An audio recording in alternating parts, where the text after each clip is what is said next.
What's up, world? I just, I don't know. I mean, I don't know. They Insert here. Yo. It's a terrible game. Bottom line, it's terrible in every way.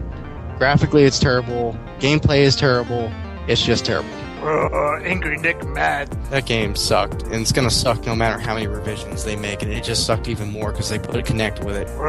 Angry Nick mad. Or if there's violence, I'll just laugh and enjoy the fun. Kaz Hazari. Kaz Harai. They just kind of got tired of Angry Nick on the first one and say, I'm going to pass. Oh, yeah, so I do. Precisely. No. I No. do all my work. No. And You guys are unfortunately, so I don't. cute. Oh, thank you. I try. I mean, let's face it, Mario and to a lesser extent Zelda is what carries Nintendo at this point. Always be radical. I love you, little podcast.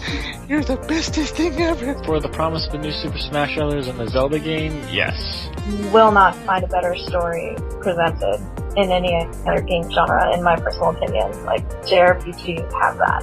They have that story. That's what the entire game felt like. Oh my god, I want to bang my head into a wall. It's a podcast again? Can someone remind me? I thought it was a video game podcast. You're listening to the Game Source Podcast. Things are well, and this is Game Source Podcast number 135. This is Gerald, better known as Yes Levels This, and I'm here with he doesn't like to be called the star of the movie, but I hear the commercial for Twitch come up on the air. Appreciate all of our Twitch watchers that are going to be watching on today's podcast. I have the how should you say, the main protagonist of the actually hit movie Nintendo Quest, which is available on Vimeo.com if you want to see it right now, but also with bonus features, I believe, were just added. Is that, if that's not correct? Absolutely, yeah. Okay. And then also as well, the movie is available, I understand, on pre-order with Amazon. Is that correct as well? It is. It's available for pre-order on Amazon worldwide. So go pre-order yours today, guys. You won't be disappointed. It's an awesome movie. We rated it a 9.5. It is probably one of the best experiences of any entertainment medium that we've had this year. It is truly heartwarming. It's truly enjoyable.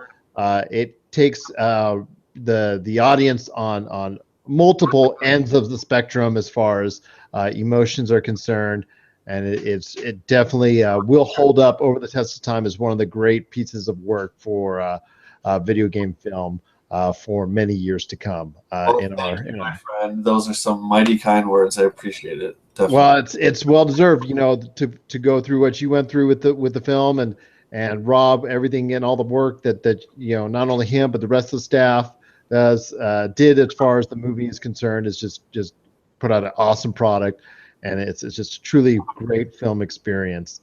But you guys also have the Gamercast going on between Glenn, you, and Rob on weekly, and they want to check that out on Podomatic.com. I know you guys just got finished taping one yesterday, so I know that's something that's a weekly episode for you guys.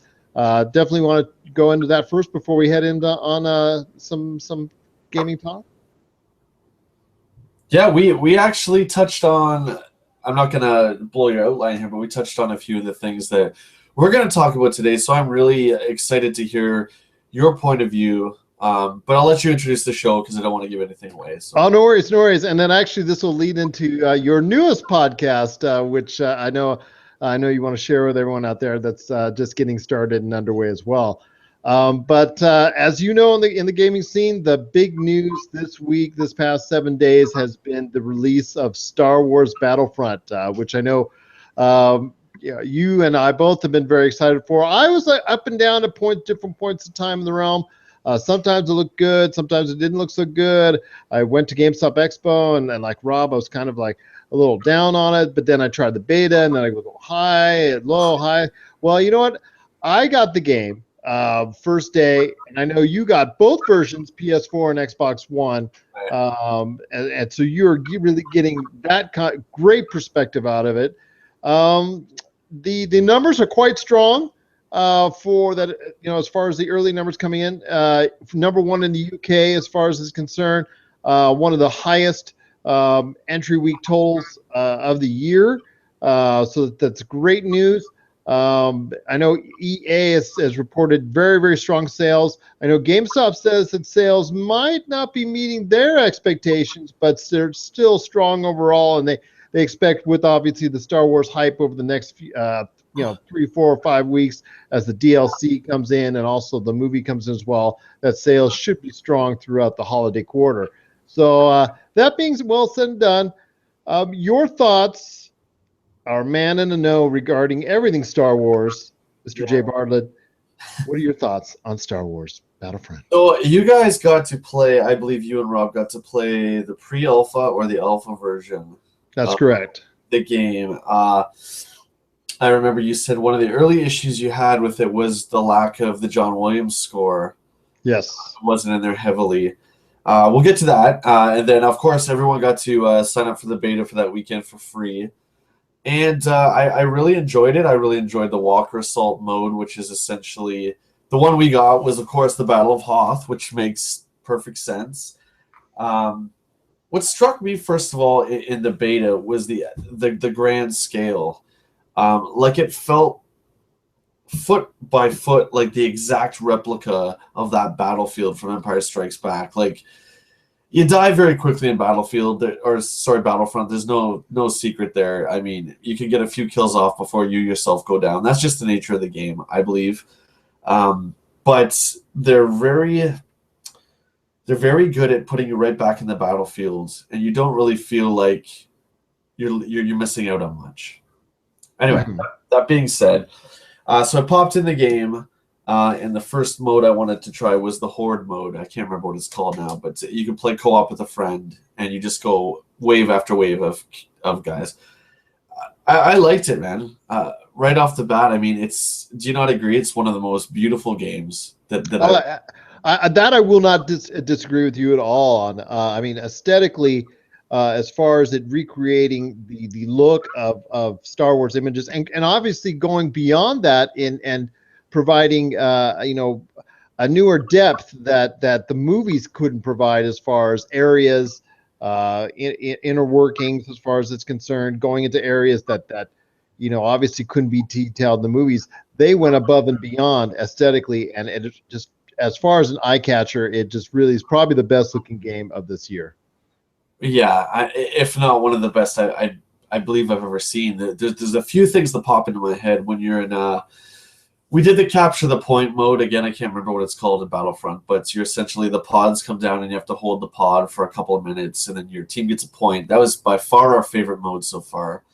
And the Hoth level, there's a lot of underground caves, and you go through these caves and it's really dark. And then when you come up to the surface, you're blinded by the light like you would be when you first step outside on a bright, sunny winter's morning. That was one of the first things I noticed was, wow, that's a really, really clever use of, what is that, a lens flare? I don't know what that is, but it makes you feel like you're actually going into the outside for the first time. It was really well done. Really spectacular. And to me, the most awe-inspiring is when I first entered the Hoth level, and the detail in the Hoth level was just amazing as far as in the jungle area is concerned, and just truly was just awe-inspiring as far as the level of detail. Even as far as when you go walk up to the trees from close up, you see the I guess the lizards that would inhabit the forest moon of Endor just climbing up the tree, and to even that detail. And yes, you do see Ewoks as far as it's concerned, but to even a smaller degree, the detail was truly commendable as far as it's concerned on the aesthetics. But as far as the gameplay itself, you said you liked some of the smaller modes that were available, and you talked a little bit about Walker's Assault recreating the larger space battles that we've become familiar with in the Star Wars realm. But your overall thoughts on the game, because I do want to tell everybody that's listening or watching out there that you will be providing a review soon for yourgamesource.com as far as it's concerned, a written review and a final verdict on the exact whole game itself. But being said and done, it's just your thoughts as far as what it was like for you to be transformed into the games. Well, I've been a huge fan of the series from the beginning. I absolutely loved the first one. As it stands right now, as of this broadcast, the second one I still find is an overall better experience overall. But I will say it's a very different shooter than I'm used to. They've done it right, and when I say that, it feels like Star Wars, meaning you take a blaster bolt or two at the most, and you're dead, unless you're a hero. That's what Star Wars is about. You get shot with the blaster, you're gone. When you're Luke or Vader, you swipe a guy down with the lightsaber, he's dead. I really appreciate that. As frustrating as it is sometimes, that was one thing that, say in, for instance, The Force Unleashed, if you play The Force Unleashed, which is a very God of War style kind of game, you do all these elaborate combos with Starkiller. Well, they're very cool to watch. It's not really realistic when you're juggling a stormtrooper with your lightsaber and he gets back up. I mean, he'd be cut down. So I really do appreciate that. I gotta tell you, man, I don't want to dive too much into negativity about the game, but I'm really disappointed that there's nothing to do with the prequels. I'm very, very, very let down by this, and I'm hoping that the season pass will bring the episodes 1, 2, and 3 content, because one reason I love Battlefront 2 so much was because it married everything together, and you got to enjoy everything. And there just seemed more. There was more ground vehicles. There was more tanks. There's just more of everything. And now you're talking about 2 generations later on a console that you could have hundreds of characters on the screen at once, and it just seemed like there's lacking a lot of those vehicles. What are your thoughts on that? I mean, I don't know if you're a huge prequel fan like I am, but do you not find that that's missing a chunk of the game? It would the original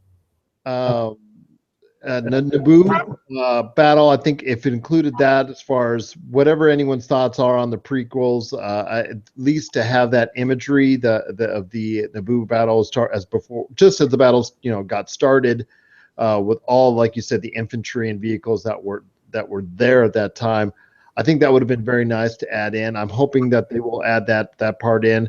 I'm not as big a fan as you are on the prequels, but that being said, done it obviously to pay some respect and homage to that time frame, on obviously to get everything in the canon correctly, because I know now everything is so important to the Star Wars canon. It would have been nice if they would have actually been able to include at least one planet from that realm that and give it the proper respect that it's due. I definitely would. There's some scenes, there's some scenic areas that definitely could have been included, and just some really neat ideas that they can still institute. Along with that, that being said, the prequels, their absence was felt, but so were, as I have said before, space battles really need to be addressed. I really think needs to be in Fighter Squadron. Having Fighter Squadron within the realm of the Death Star would just be, it would be fitting, and obviously, when the name says Star Wars, you're supposed to be having something at some time, a battle in the stars, so to speak. Yeah. So that would be awesome that if that takes place. But my thoughts on the game as a whole, it's missing. It has some issues. It definitely has some issues as far as. And it doesn't get a clean pass from me.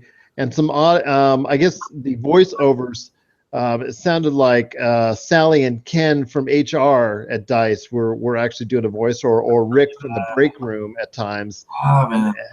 If you're going to those lengths to get all the images and to get the licensing for that, why not go all the way? Why not spend the X amount of money and get those pre-recordings from? You don't have to actually ask Harrison Ford to come in and voice, himself again. Just grab some samples from the movies, pay whatever, fees there is necessary, go all the way as far as the authenticity of the actual experience itself. I mean, you have so much that's close and reminds you of going and stepping into an actual Star Wars realm, and it gets taken out of it on certain occasions when Princess Leia really sounds like, it really sounds like somebody from the Sally from the lunch area.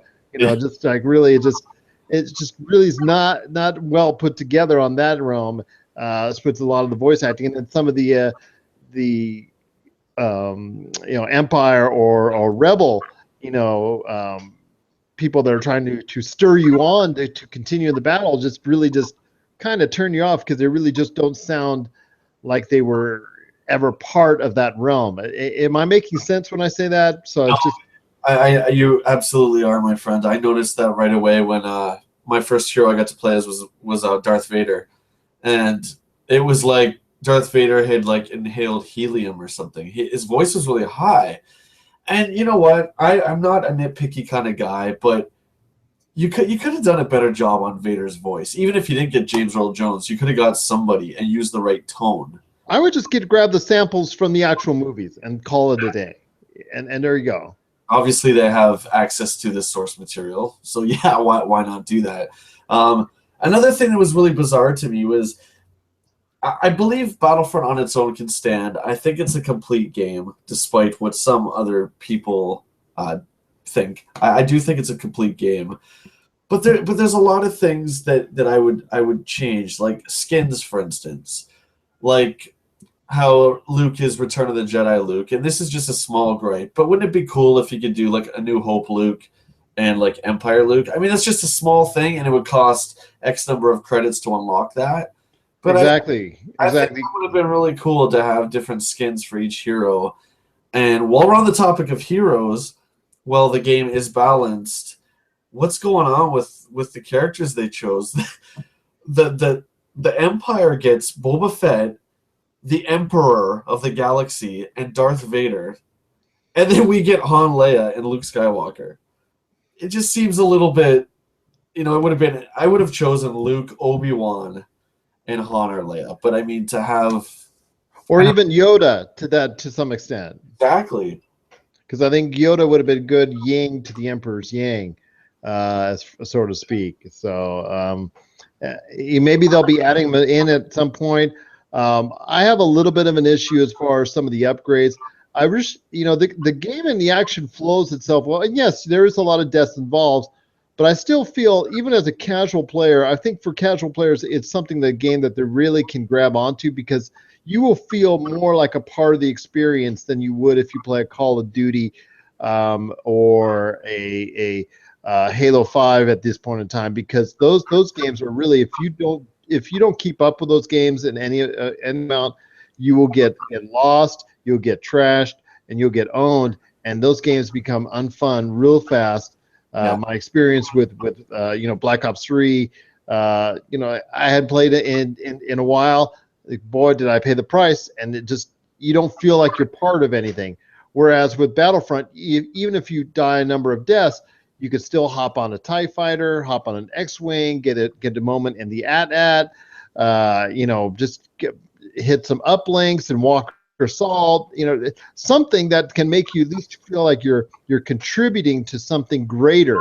And to casual players, that means all the world. So I really think, as a whole, they're like I said, the homing shot and the ion cannon I would get rid of, because those are, I know those are later unlocks for people who really play in the game, but those are kind of I should say they kind of change the game as far as it's concerned, and make it a momentary unfun for some other players, because they're just, they home in on you and just hit you and kill you right away. It sets an uneven playing field with those individuals that have those type of weapons. But that outstanding, I think the game overall for me, it's not lacking too much as far as not having a single player mode. It would have been nice. I know Amy Hennig from the Uncharted series is coming up with ideas and creating a game, helping create a game and a story that will hopefully knock our socks off, because she, in the Star Wars realm.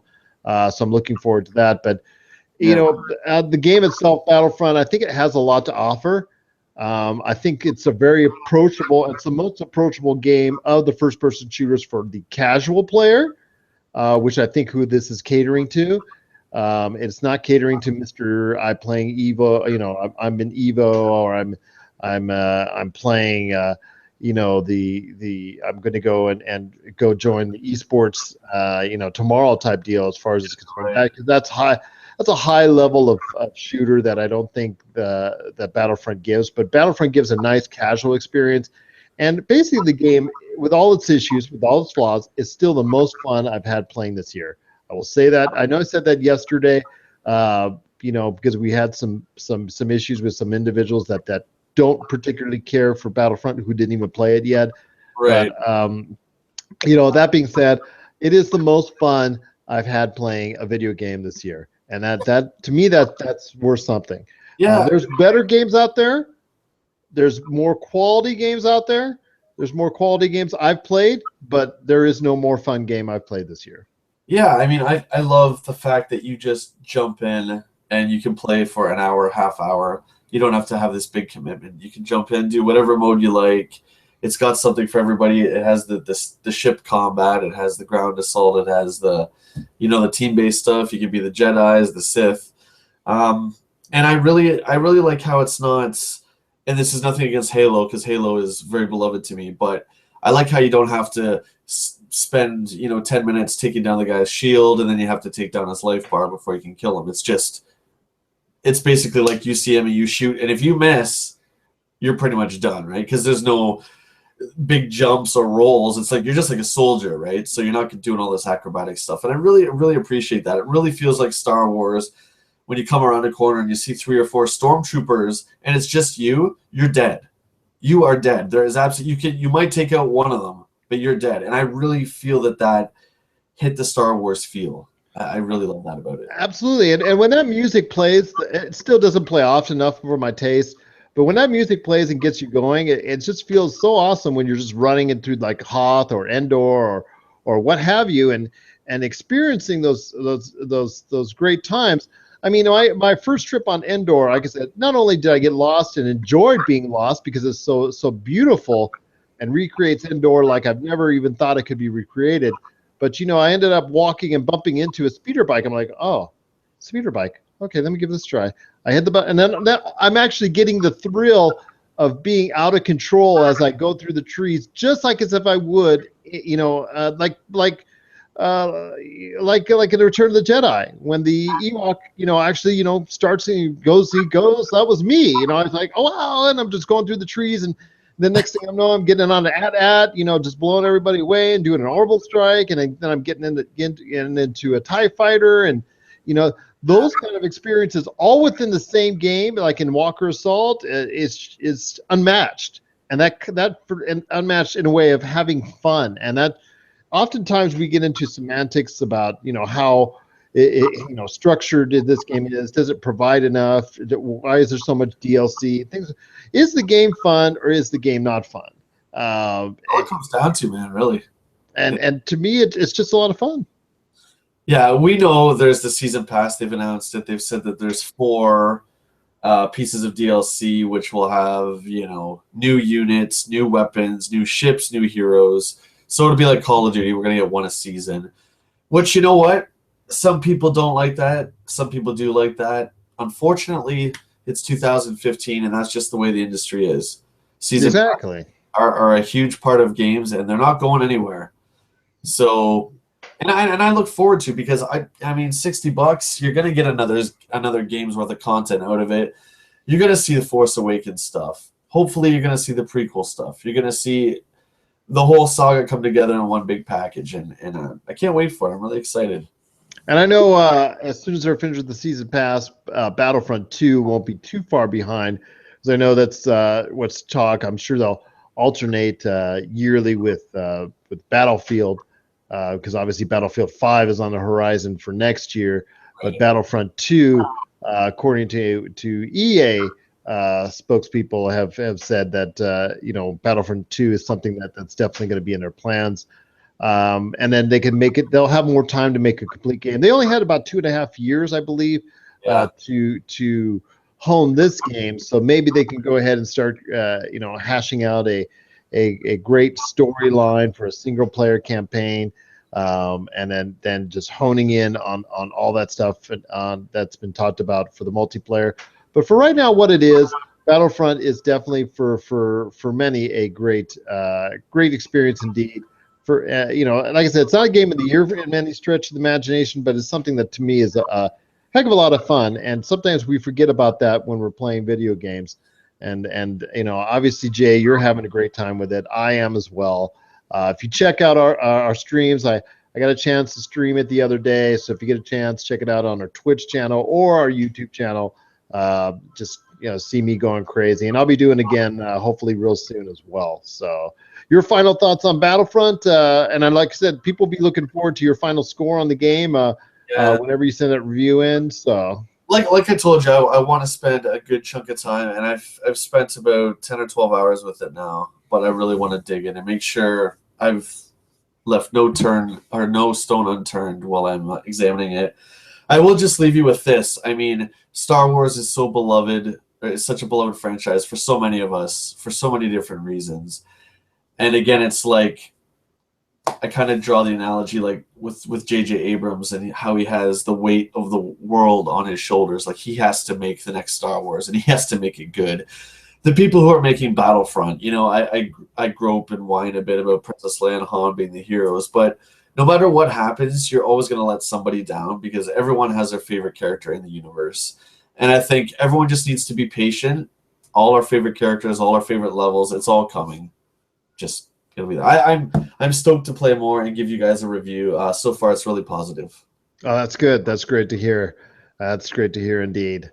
And another great game that's come out this holiday season, which I know has garnered a lot of talk as well, is Fallout 4. I don't know if you had a chance to play it yet, but I'm sorry? I have, of course, yeah. Okay, sweet indeed.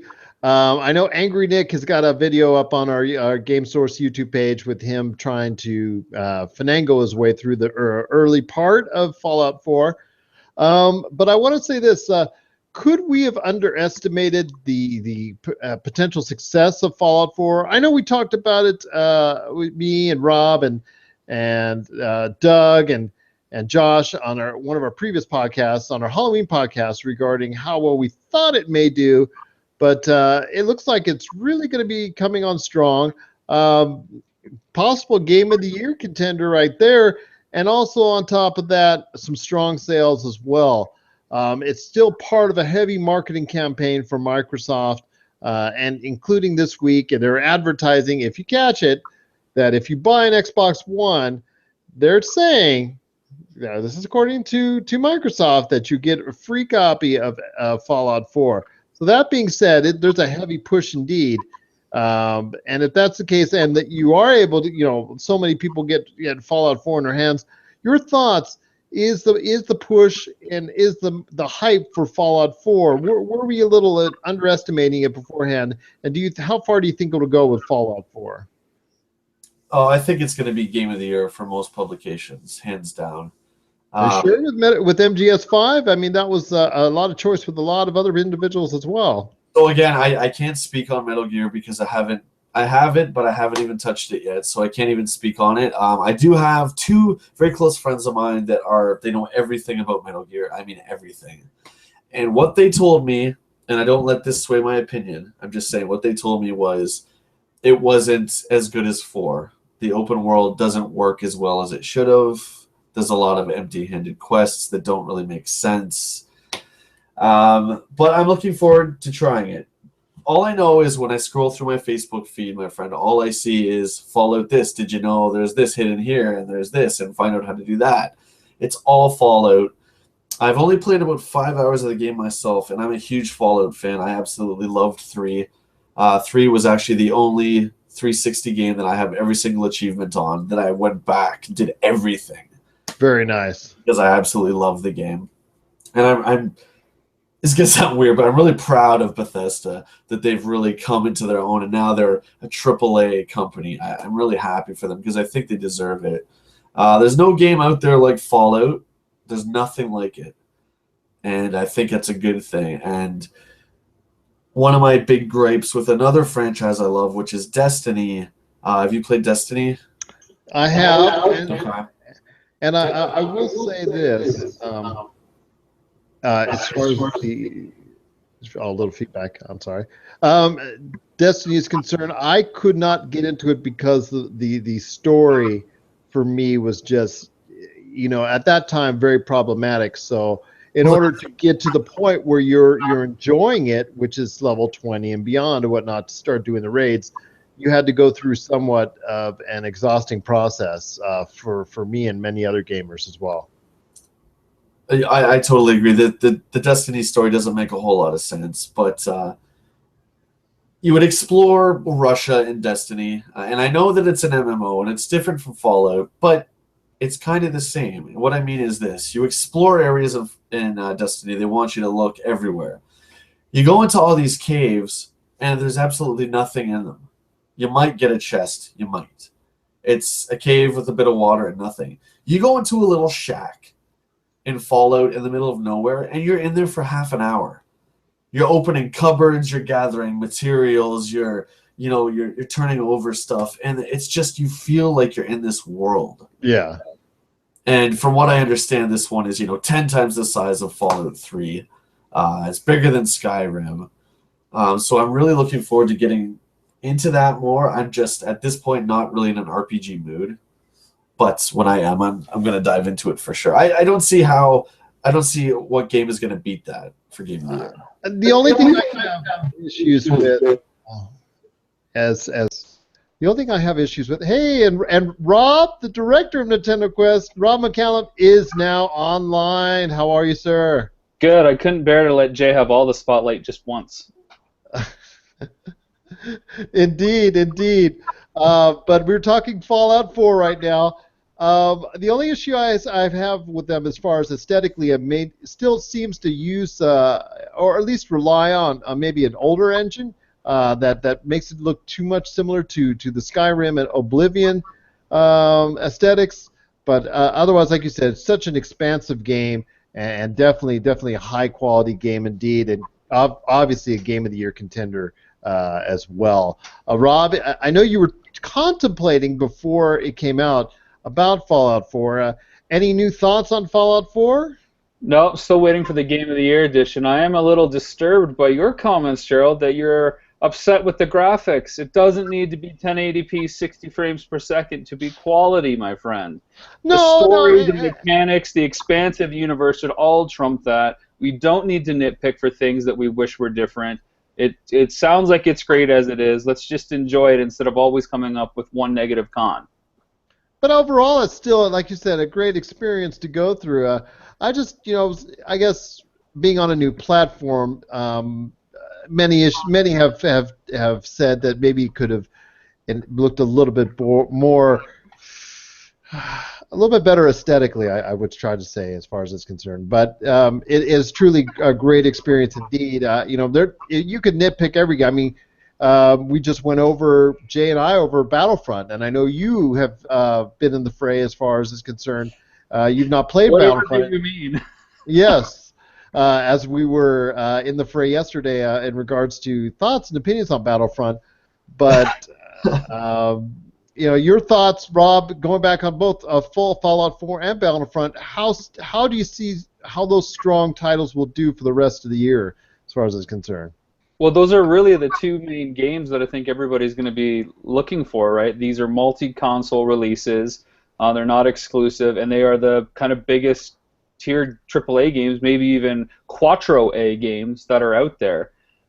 What else is really left to come out that is really going to make a splash with the marketing of Star Wars or the fourth in a series like Fallout with the amount of promotion that they've done? Certainly not Just Cause 3, and certainly not Xenoblade Chronicles X. That's true, or Rainbow Six Siege as well. Well, that's still around. I forgot. Yes. They haven't delayed it yet. But Jay, do you think Call of Duty still has a large enough foothold on the industry? They're still, like I said, number 2 in the UK as far as sales, still holding strong there.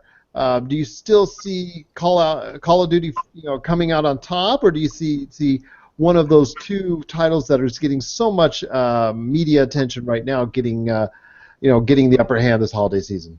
What I see a lot of, and we talked about it on our show yesterday, is I see a lot of guys gals, gamers, what have you, reluctantly buying it. They're in line. They're like, okay, well I guess it's November 6th. I have to get the next one. Oh, what is the guy on the cover? He's a spaceman now. Okay, so I guess I'm in space or whatever. And it's like it's almost like a chore. And there's a lot of Black Ops fans, and there's either they like Black Ops or they like the Modern Warfare stuff. So now it's like Black Ops here. So it's weird. It's just I don't understand why people feel the need to buy it. I mean, I don't know. I certainly have no interest. I've never had an interest in Call of Duty ever. I still think it's a juggernaut. Absolutely. I mean, it's still the biggest online game played, right? Like console-wise. I don't see anyone taking that away anytime soon. Certainly not Rainbow Six. Certainly not Star Wars. So I don't know. I personally have no interest in it, but I think it still has power. Yeah. Definitely, but as I said earlier, with my experience with Black Ops 3, it just seems like it's just if you're not playing it on a constant basis, the game can be really hard, really difficult and really unfun for someone really quickly because just the amount of people playing with so much experience on it that you have to play several hours each and every week. Let me just step in though, because you mentioned earlier how you thought Battlefront was so accessible, and while I agree with you to a certain degree, I will say it has the same leveling up system that Battlefield and Call of Duty do. So when you're level 1 stepping into Battlefront, you have nothing. You have a standard issue Stormtrooper blaster, you have no jetpack, you have no grenade, and you're going against level 30s and 40s that have heat-seeking missiles, jetpacks, Mandalorian this and that. So I think all of these games are difficult at the beginning. Make sense? Yeah, it does, absolutely, and that's why they're doing the progression system that has been so common in free-to-play games. They've all adopted it because they want longevity for their title. But I still feel, even as that level 1, when you're only given the basic amount of items, I still feel if you get the right power-up, or you're still able to make a contribution that you wouldn't be able to make in a Halo 5 or a Call of Duty. Rob, we've gone back and forth as far as is concerned on Battlefront. I know, and I know you still have leaned against it. But do you from the times that you were able to see any footage of it, do you think it seems like it's more accessible to a casual audience, or maybe caters to more of a hardcore feel? Well, I think there's options for both players. It's all in how you choose to play. I think it's going to, by design, cater to more of a hardcore audience that is going to get probably more hours of enjoyment out of the multiplayer versus like the single-player mode, which includes bots and a horde mode and the campaign, which seems too short for some people's likings. You're talking about the learning curve and stuff, Jay. I find that not only is the learning curve high, but you have to constantly train to be at the top and be able to compete online with these kind of games. And I think gamers like you and I don't mean to speak for you, and Gerald, I don't know your skill level, but I don't have the time to invest in such activities or hobbies where I'm going to get frustrated because I can't keep up and perform. That's not the kind of gaming experience I want. But that's just me. I know a lot of other people that love to get on the edge of their seat and after work play nothing but like 5 hours of Call of Duty or Battlefront or any of those games. Let me stop you there and say that I've spent about 10 or 12 hours with this game right now, and I was just telling Gerald this, that it's skill based, yes, but that's a very small amount, and this is what I'm trying to get at. So when you come around a corner, you're a rebel soldier, and there's 4 stormtroopers, you're dead. You're dead. There's absolutely no way. You can maybe take out 1, maybe 2 of them, but you're dead. And that's what I really like about Battlefront. There's not all this dodging and jumping out of the way. It's just you're a foot soldier. You can duck behind a crate, that's it. But it's really realistic. Does that make sense? Yes. There's not huge kill count, so I don't think there's a whole lot you have to master because you're going to die. You're going to die a lot. Even guys that I went up against that were level 40, they shoot one guy, then he gets shot. So it's a lot different, I find, in Halo or Call of Duty. You can't really camp spawn points. That doesn't exist because they move you around so much. They've really fixed that, which is cool. Plus, you can also at times get the friend system where you can actually spawn with where your whatever design friend that they have for you in that particular game. So Right. if he's on the other end of the map, you spawn up right behind him. I thought that was nifty, and I thought that was something that clearly helps from that type of, like you said, spawn camping from taking place. I can tell you right now, there is only one game that I've ever played where multiple deaths are just part of the experience. What you're describing turns me off even more, in which that you've always got to die, and that there are a bunch of no-win situations, and that's just part of it, that you can't become an expert or a master, which is a little bit of a double-edged sword based on what I had said earlier. But the only game I can tell you that I've really enjoyed where there's multiple hundreds, dozens of deaths given in any given scenario is Meat Boy. That's the only game I've ever played where I enjoy dying over and over and over and over again. Every single other game, I'm not a fan of dying to the point that I can't expert or master any given scenario. But that's me. Didn't you say it was a hashtag Meat Boy frustration? Yes, there was that. Fair enough. Fair enough. But I blame the salt. I blame the salt in that. Not Meat Boy. Meat Boy's okay. But they can check out your Twitch channel, Nintendo Quest _Rob. Is that correct? Yes, that's correct. And they can see some of that hashtag Meat Boy frustration, indeed, with one of your Hello Internet videos. Yes, hello Internet, I'm listening. There you go. Great videos indeed, and if you get a chance, check it out on Rob's Twitch channel or also his YouTube channel as well. Jay, are you streaming yet, or part of the Streaming Nation? I started about 6 months ago. I haven't for a while, actually, no. Just been busy with other things. I don't know, I might pick it up again, but I don't know. I don't find it as entertaining as some. It was cool at first, but I don't know, maybe we'll pick it up again someday. You never know. You bought a capture card and everything. I'm only doing it because it's super easy with the push of a button on my PS4. Yeah, I bought a capture card to edit videos together. And we both decided that we weren't going to go down that road. So. But think of all the time you saved, even though the cost of a capture card, to figure that out early on is still a huge savings in time. Yeah, but remember we were going to do, Let's Play Ghouls and Ghosts videos and stuff like that we decided, yeah, nah. No, you said you were going to play Let's Play videos, and I said, I'm not a Let's Play guy. Yeah. But that he's, doing videos now that are kind of... Because it's a push of a button. Yeah, exactly. And even with Xbox One, it's only a couple steps more, so it's really not that hard as well. It makes it a lot easier to be involved with that. So check that out on both the Rob's and Jay's Twitch channel, and then also as well Rob's YouTube channel, and check out also their Facebook page. You can get the latest info on all their, hopefully all their streaming is concerned. And finally tonight we want to talk Black Friday because it's, again, this year's episode of the Black Friday podcast. And there's a lot of great deals out there. Jay, you're going to have to inform our listeners, viewers, whatnot, as far as the beloved country of Canada is concerned and how they have the mega deals for the Black Friday season. But I know we've got some whoppers, Rob, in our area, in our neck of the woods as well. But I want to hear first, Jay. I'm intrigued to know, have you been scoping out exactly any good deals that are coming on, or let our listeners and viewers know what's going on in Black Friday for anyone in our Canadian audience?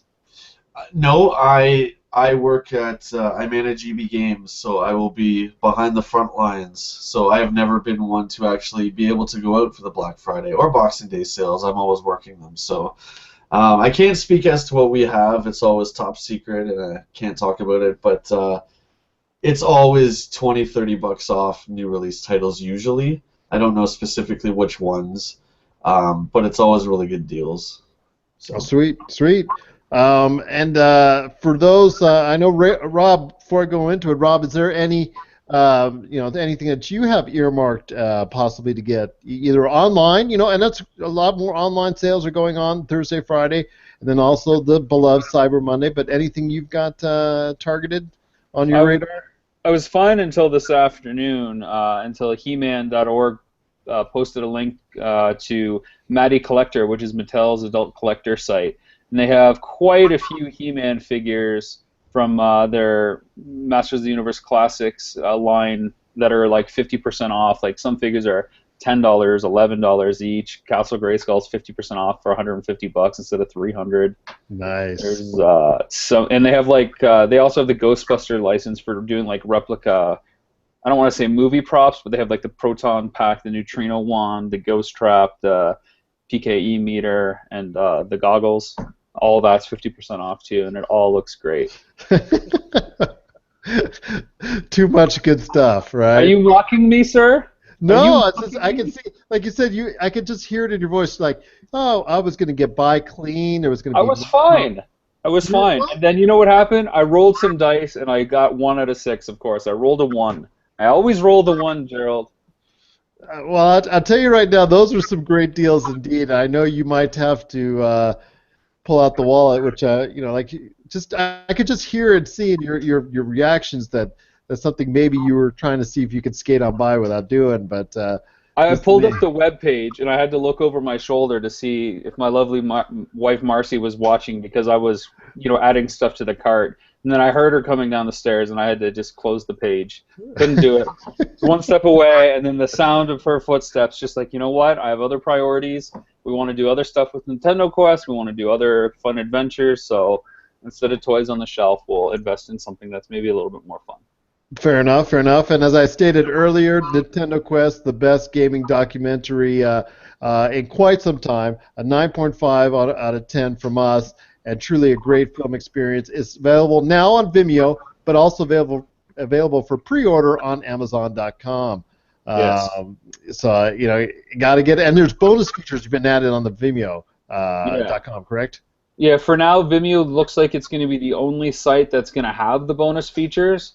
Again, that was really something we had to push for, and it only happened because the community has been so vocal about wanting to see more of Jay's journey. And the DVD was not going to happen. It really was not going to happen, and I was just too stubborn to allow a film about, prioritizing the physical collection over digital stuff to only have a digital release. And again, the vocal community stepped up and said, "I'm not buying this unless you put it on DVD."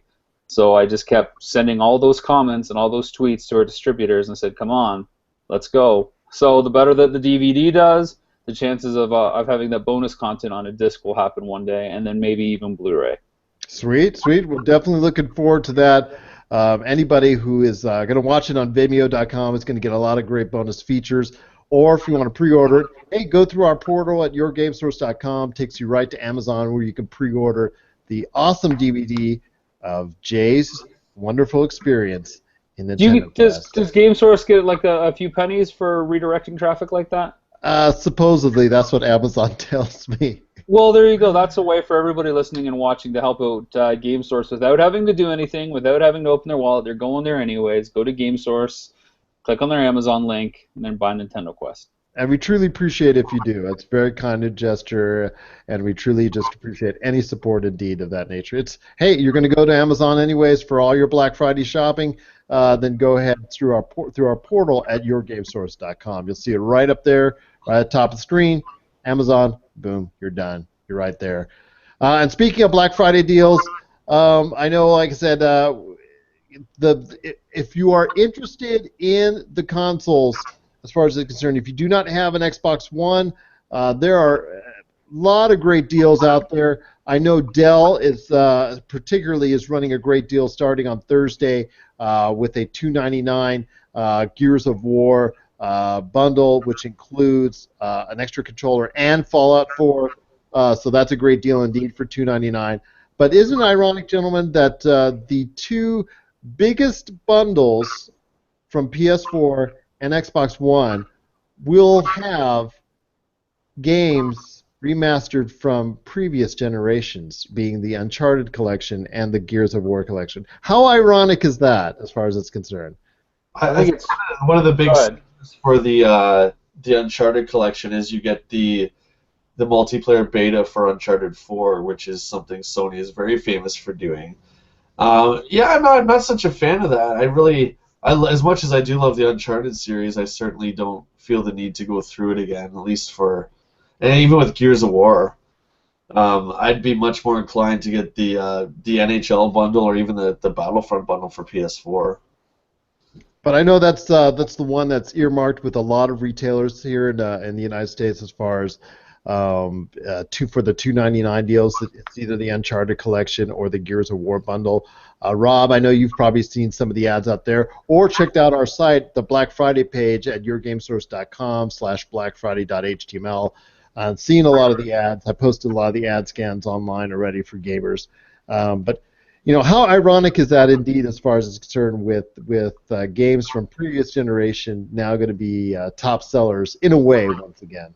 I think it's kind of smart marketing. I mean, it's that value buy, right? You're getting more than one game, plus a system at a reduced cost, and you're gearing up for another game in that franchise.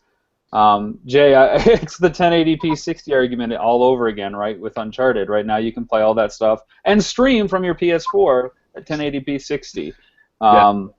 I want to go through the games again. That's me, but I really fell in love with Uncharted up to the last level in every single one that I played. The last level bosses, the cameras on those, I don't know, just it wasn't like Super Meat Boy where I had fun dying. Those games were something else. But it's not just the collections they're packaging. They're throwing in stuff like Fallout 4, so you can get like the best of the last gen plus the latest one on this gen, so to speak. So it's pretty easy marketing. And let's not forget the cost of re-releasing HD titles is probably easier to give away than a new title on its own. It's true. What was previously the top PS4 bundle that was being sold was the Last of Us bundles. So that's something to note indeed. That, like you said, it's the cost through just basically a very smart marketing plan on both Sony and the Xbox One's part. But people got to remember too, if they just get the Gears of War remastered, they're also getting the capability, and I think they're getting all the Gears of War games free as far as it's concerned on top of that, if they play it by a certain date. So if you want to check it out, we've got a whole bunch of deals that we have set up on our Black Friday page at yourgamesource.com. Just check out, click on the Black Friday link, and there you go. I will be posting a lot of stuff on our Facebook page as well, which we have been doing, constantly, nonstop for the past few weeks as well. So as we gear up to Black Friday and the holiday season, I want to wrap this thing up for you guys. What are you guys looking forward to on this holiday weekend? I know, Jay, you'll be working hard at EV Games, but when you're getting off duty, what are your plans as far as concerned? What games do you want to target this holiday season? Well, it's going to be getting to level 50 in Battlefront. That's a commitment I've made 100%. Like you said, there hasn't been a game this year that I've found as fun, and it's just so easy to get into. There's no real commitment. You can play for 5 minutes, you can play for 5 hours, and jump in and out. I really want to dig into Fallout, but I have to get into that mood where I have a couple days off and I have nothing else going on, and I could just sit there and get into it. Fallout's definitely not a game you can just play for an hour. Absolutely. You're in it for a long stretch indeed. Rob, anything else you want to gear up for this holiday season? Now that my patience level has dramatically increased while playing Blood Bowl 2, I feel like I finally can knock off some of the stuff in my backlog. I want to finish Tales of Xillia so I can jump into Tales of Zestiria and play that new release, and then jump back to Tales of Xillia 2. And probably just a bunch of indie titles that I've been picking up on PlayStation Plus that I haven't got to yet. I should mention with Black Friday, Retro City Games is just giving me the green light to announce that they're giving 25% off everything in the store. So if you're in the Las Vegas area, they have some amazing Saturn games, some great consoles. A lot of NES titles have just come in, and Super Nintendo stuff. 25% off everything is pretty huge for their already reasonably priced games. So, and with the recent announcement of Xbox One's backward compatibility with 100+ titles, and the recent announcement of PS4's backwards compatibility as far as with the PS2, that deal is going to be really, really good. But before we chances are chances are, Gerald, you can probably just pick up a PS2 and get 25% off of that and still play and have no problems. I hear you. But a lot of people, they just like it all in one neat little Sure, package. but who knows what's on what list? Xbox One isn't a complete library, and chances are your favorite game isn't the one that's on their list. So True. No, but that leads me to the last question. PS4 compatibility with PS2 or Xbox One compatibility with those Xbox 360 games. Which appeals to you more? I like the PS4 that is compatible with Xbox 360 games. That would get me excited. Anything short of that, I really don't care about. Fair enough. Jay, what are your thoughts? Does PS2 compatibility matter to you? It didn't really matter when they added it on or when they had it with the PS3 entry level beginning units. Being collectors that we all are, no, it doesn't interest me because I've never got rid of anything anyway. So my PS2 is right there beside my PS3, which is beside my PS4. I can certainly see the appeal, but then you still have to go out and find all these rare PS2 games that, it's not like you have an online list to choose from. It's okay. I like the PlayStation a little bit better because I don't like that the Xbox One they're releasing games every month, so it's like, does this game work? I'll have to look it up online first to see if it works. I'm not a huge fan of that. You know what, and I was telling Rob yesterday too, you can go down the street and get a PS2 for 35 cents. Do you know what I mean? So it's not a huge deal. Yeah, they're not rare, they're pretty cheap, and I'm telling you, if you go to somewhere like Retro City Games, Black Friday or not, or your local retro shop and say, look, I want to support you guys instead of GameStop, which is selling PS4s, help me out here, let me get 5 games, let me get a console, give me a great price. It's going to happen every time. I couldn't agree with you guys more on that as far as is concerned. I think what they should be doing PlayStation on PlayStation side is they should make PlayStation View part of the PlayStation Plus experience. What's PlayStation View? Is that PlayStation Now? Is that what you're talking about? PlayStation Now. Sorry, PlayStation View is the TV channels. Well, they should also incorporate that with the PlayStation Plus network, but that's a different argument. I got that beat, Gerald. I got that beat, and we were talking about it on GamerCast yesterday. They should treat the PlayStation Now titles like they do the PlayStation Plus subscription titles. Just let you download them to your hard drive, and you can't access them unless you're a subscriber. That's what iTunes is doing with Apple Music. You can download it to your hard drive, but if you don't sign up or you don't renew your subscription, you can't access that song anymore. This isn't rocket science, and then people can use their own economic, judgment in terms of space that they have on their hard drives, and life's one happy pappy. Come on. PlayStation Now is not that much of a revenue gainer for them that they continue to justify selling it as a separate service. Incorporate into the PlayStation Plus program. I would pay $10 extra to have that in PlayStation Plus. So just bury it in the cost. You and I both. Indeed. Well, before we go, I do want to talk to you guys about your podcast. I know, Rob, first you talked a little bit about the GamerCast. Can you share a little bit more about what you guys talk about, what you guys are all about as far as the GamerCast on the Podmatic? I'm gonna let Jay do that.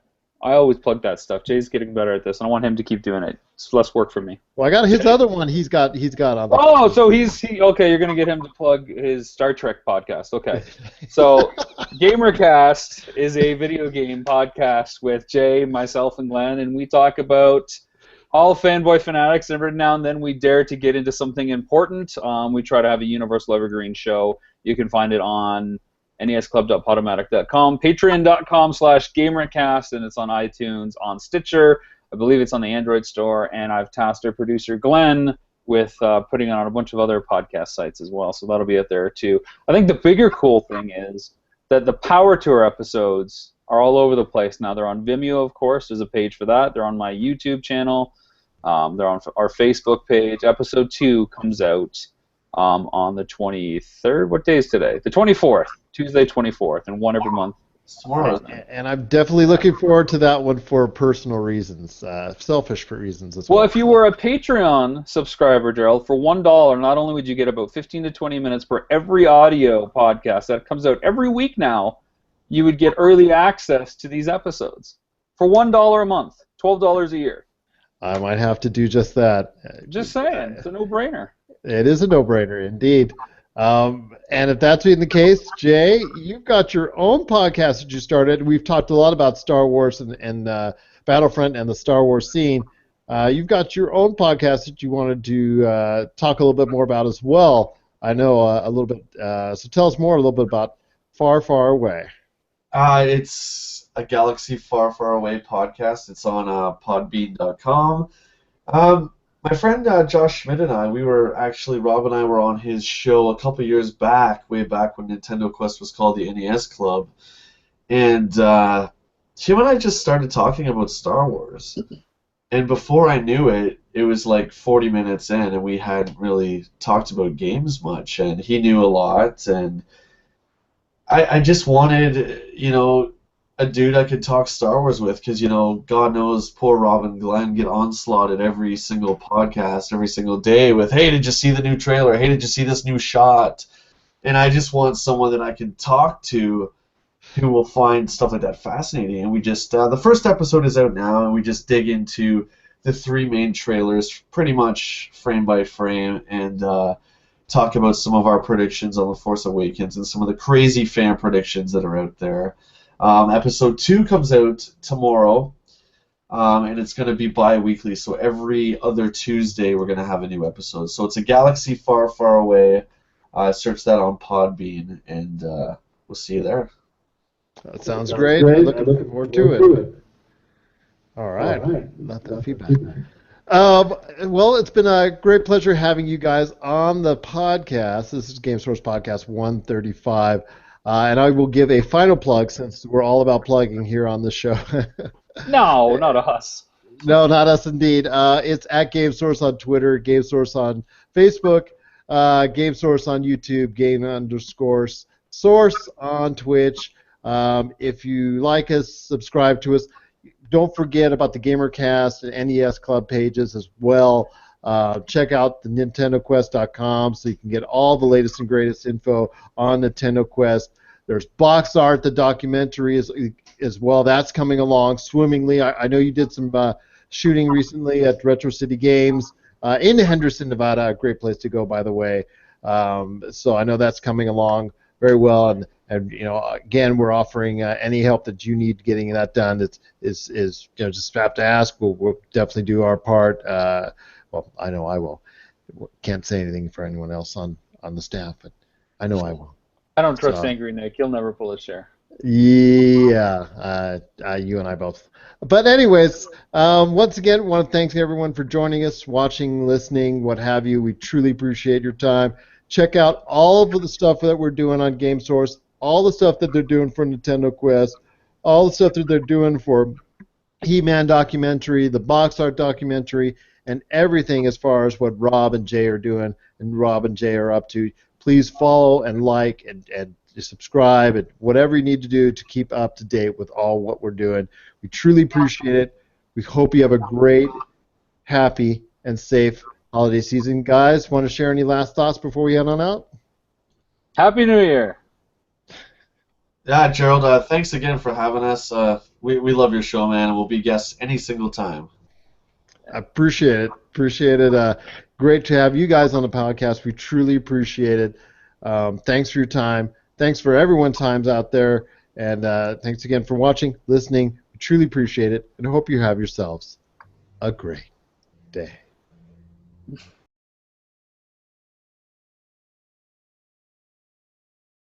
Do you love games, breathe games, and bleed games? Then this is the crew for you. If you are interested in editorial, podcasting, live events, and exclusive content, make sure to hit us up at info@yourgamesource.com and become part of a team that is dedicated to delivering all the greatest and latest in gaming news and content, all here at yourgamesource.com.